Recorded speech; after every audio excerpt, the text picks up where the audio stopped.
அதிகாரப்பூர்வ அறிவித்தலின் பின்னர் வழங்கப்பட்ட உத்தியோகபூர்வ இல்லத்தை விட்டு வெளியேறுவதாக முன்னாள் ஜனாதிபதி மஹிந்த ராஜபக்ஷ பகிரங்கமாக அறிவித்துள்ளார்.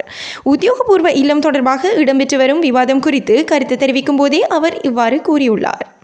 மேலும் கருத்து வெளியிட்டுள்ள அவர், இந்த நாட்டின் குடிமகனாக முன்னாள் ஜனாதிபதிகளுக்கு வழங்கப்படும் உத்தியோகபூர்வ இல்லங்கள் அல்லது வசதிகள் தொடர்பாக தற்போதைய அரசாங்கம் எடுக்கும் எந்த ஒரு முடிவையும் ஏற்றுக்கொள்வது எனது பொறுப்பு.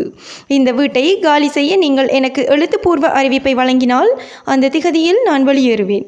ஆனால் இது மக்களுக்கானது. நான் மக்களின் பிரதிநிதியாக இந்த நாட்டு மக்களுக்கு நேர்மையாக சேவை செய்தேன். இந்த அரசாங்கம் மக்களால் நியமிக்கப்பட்டது. எனவே அரசாங்கம் ஒரு முடிவை எடுத்து என்னிடம் கூறியவுடன் நான் செல்வேன். நான் அதிகாரப்பூர்வமாக உத்தியோகபூர்வ இல்லத்தில் வசிக்கவில்லை. அதற்கு எந்த அவசியமும் இல்லை. அரசாங்கம் என்னை வெளியேற செய்ய சொல்லும்போது நான் வெளியேறுவேன். நாட்டிற்கான பணத்தை பெற்றுக்கொள்ள இந்த வீட்டை 46 லட்சத்துக்கு வாடகைக்கு விடுவதில் எனக்கு எந்த ஆட்சேபனையும் இல்லை.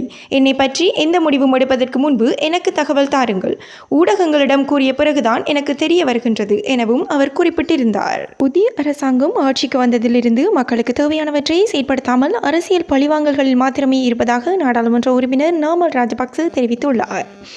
சிஐடியினரால் கைது செய்யப்பட்ட தனது சகோதரன் யோஷிதவை காண வந்திருந்த போது ஊடகங்களுக்கு கருத்து தெரிவிக்கையிலேயே அவர் இதனை குறிப்பிட்டுள்ளார்.